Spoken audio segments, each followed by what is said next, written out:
Hello प्यारे students, आज के इस वीडियो में पिछले वीडियो में मैंने आपको बताया था द्विघात समीकरण को हम किस प्रकार पहचानेंगे कि दिया हुआ समीकरण द्विघात है। अब द्विघात समीकरण पहचानना हम सीख गए। अब हम द्विघात समीकरण मूलों की प्रकृति, नेचर ऑफ रूट्स, ये जानेंगे कि वो द्विघात समीकरण के मूल किस प्रकार हैं। तो उसके बारे में पहचानने के लिए हम ABC पिछले वीडियो में जान गए कि A हमारा x² का गुणांक होता है, B हमारा x का गुणांक होता है और C हमारा अचर पद होता है। तो किसी भी दिए हुए समीकरण को हम इस दिए हुए समीकरण की इस मूल समीकरण से तुलना कर लेंगे। इस समीकरण से जब कंपेयर कर लेंगे तो आपको A प्राप्त हो जाएगा, B प्राप्त हो जाएगा और C प्राप्त हो जाएगा। जब ABC प्राप्त हो जाए तो आपको फाइंड आउट करना विविक्तर, कैपिटल D, इसको बड़े D से शो करते हैं विविक्तर को, यानी उसका मान होता है B² - 4AC। हमको यह मान निकालना है।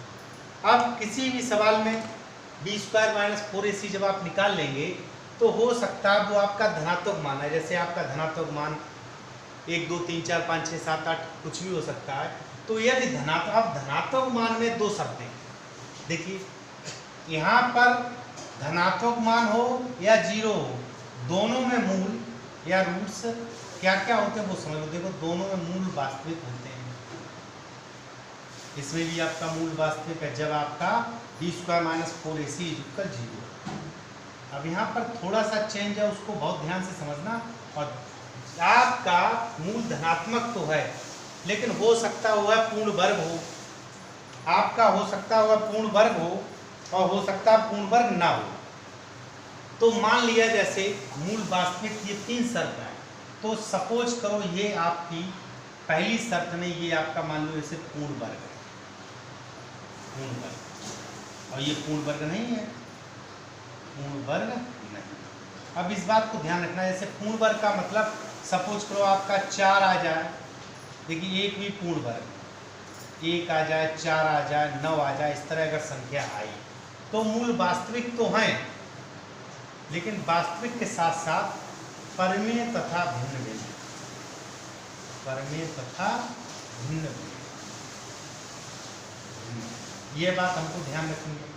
अब अगर मूल पूर्ण वर्ग नहीं है, जैसे आपका मान लो 2 है, 3 है, 5 है, इस तरह है, ये पूर्ण वर्ग संख्या नहीं है, तो भी मूल वास्तविक होंगे, लेकिन क्या होगा, अपरिमेय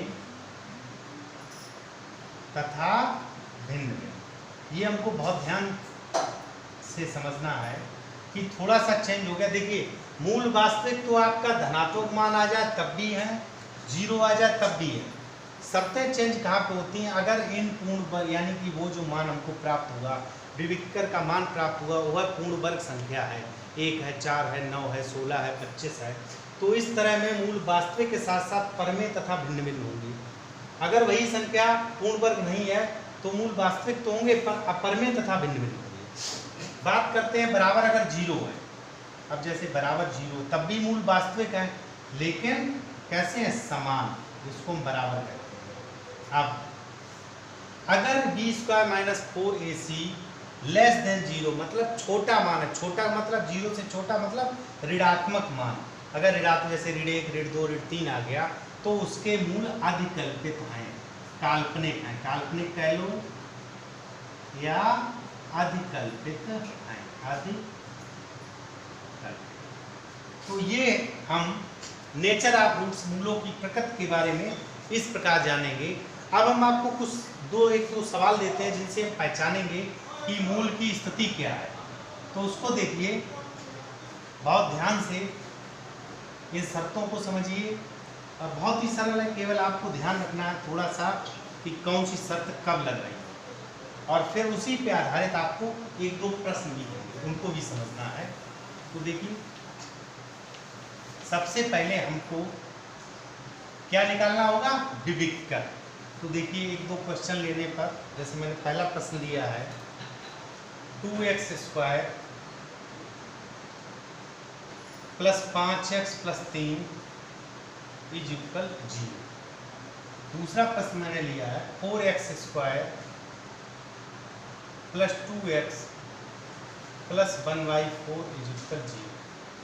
तीसरा प्रश्न लिया मैंने 1/2x² plus 1/3x plus 1 is equal 0। इस तरह मैंने 3 क्वेश्चन ले लिया। अब यहाँ पे ये समझेंगे इन मूलों की प्रकृति कैसी है। देखिए ये अभी बटे में दिया, तो बटे को आप पहले थोड़ा सरल कर लें, तो इसमें से 4 का पूरे में गुणा कर दें तो यहाँ हो जाएगा 16x² प्लस 8x प्लस 1 बराबर 0। उसके बाद देखिए यहाँ पर 2 है, यहाँ पर 3 है, तो एलसीएम 6 हो गया। 6 का पूरे में गुणा कर दो, तो जब 6 का यहाँ करेंगे तो यहाँ हो जाएगा 3x², यहाँ पे 6 का किया तो 2x और प्लस 6 इज इक्वल 0। अब देखिए तीनों सवाल जो हैं हमारे, जो मूल समीकरण है ax² plus bx plus c, ax² plus bx plus c से तुलना करने पर यही काम यहाँ करना, यही काम यहाँ करना, तीनों में सेम प्रोसेस। यहाँ पर देखिए बेटा a बराबर 2, b बराबर 5 और c बराबर 3। यहाँ पर आपका a बराबर 16, b बराबर 8, c बराबर 1। यहाँ पर a बराबर 3, b बराबर 2 और c बराबर 6 का। अब आप निकालेंगे विविक्तकर। क्या निकालेंगे? विविक्तकर, या यूँ कर लो b² माइनस 4ac का मान। तो देखिए 5 का वर्ग माइनस 4, 2 और 3, ध्यान दीजिएगा 25, 4 दूनी 8, 3 24, फाइनली 1 आया। अब एक चूंकि पूर्ण वर्ग की संख्या है तो इसके मूल क्या होंगे? वास्तविक। पहली शर्त है वास्तविक, उसके बाद परिमेय और विनिमेय। ठीक है, यहाँ पर देखते हैं b² माइनस 4ac का मान। b² माइनस 4ac का मान तो 8 का वर्ग माइनस 4a और c। ध्यान दीजिएगा 64, 64, ये आपका 0 आया, तो इसके मूल हो गए वास्तविक तथा समान, चूंकि आपका 0 आया। इस सवाल को चेक करते हैं, तो इसमें देखिए विविक्तकर b² minus 4ac is equal 2 का वर्ग माइनस 4, 3 और 6। तो यहाँ पर देखिएगा आपका आ गया 4,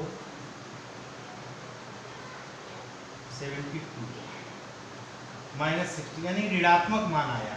तो इसके मूल कैसे? अधिकल्पित, यानी कि काल्पनिक, अधिकल्पित। तो इस प्रकार हमने यहाँ पर यह जान लिया कि हम तुलना करके ABC के मान निकाल लें और b² माइनस 4ac को फाइंड आउट करें, वो हमारा किस प्रकार है, तो उसको देखकर हम ये जान जाएंगे इसके मूल किस तरह हैं।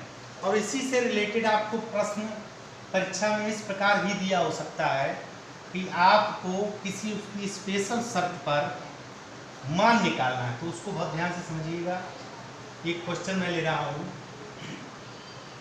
जिसमें इन्होंने पूछा है कि इस दिए हुए समीकरण के मूल समान हैं, तो जो अज्ञात राशि उसका मान किस वजह से दिया है, a के किस मान के लिए, a के किस मान के लिए द्विघात समीकरण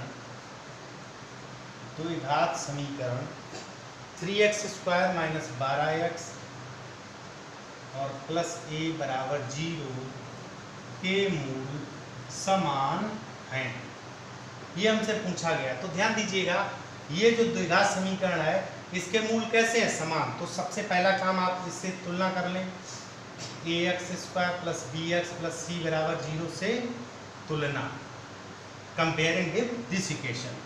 आपने जब तुलना कर ली तो you will find out a का मान 3 है, b का मान -12, c का मान स्मॉल e। तो देखिए हम विविक्तकर निकालेंगे, तो विविक्तकर आपका निकला b² माइनस 4ac बराबर -12 का वर्ग माइनस 4a और c। अब आप लिखोगे चूंकि मूल कैसे है? समान, चूंकि मूल समान हैं अतः b² माइनस 4ac बराबर 0। तो मुझे इसको 0 लिखना है, -12 का वर्ग माइनस 4, 3a इज इक्वल 0। तो ये देखिए इसको उधर भेज देंगे, तो देखिए पहले इसको आप ऐसे देख लो 144 माइनस 12a इज इक्वल 0। तो 12a बराबर 144, तो आपका a बराबर हो गया 144/12, अर्थात a बराबर 12। तो इस तरह हमने ये भी जान लिया कि अगर किसी शर्त पर आपसे कोई एक अज्ञात, जैसे यहाँ स्मॉल ए दिया था, के दिया हो, इस प्रकार का कोई सवाल दिया हो जिसमें उसकी शर्त के अनुसार, जैसे ग्रेटर देन होता शर्त तो ग्रेटर देन लगाते, लेस देन होता लेस देन लगाते, कुल मिला के ग्रेटर देन होता तो ये ग्रेटर देन 12 आ जाता, लेस देन होता ये लेस देन 12 आ जाता। बराबर वाली शर्त है, चूंकि समान है तो समान वाली शर्त में बराबर 0 होता है। तो जिस प्रकार की शर्त दी हो उसको हम आसानी से निकाल सकते हैं। अब अगले वीडियो हम आपको बताएंगे द्विघात समीकरण को हल करना। धन्यवाद।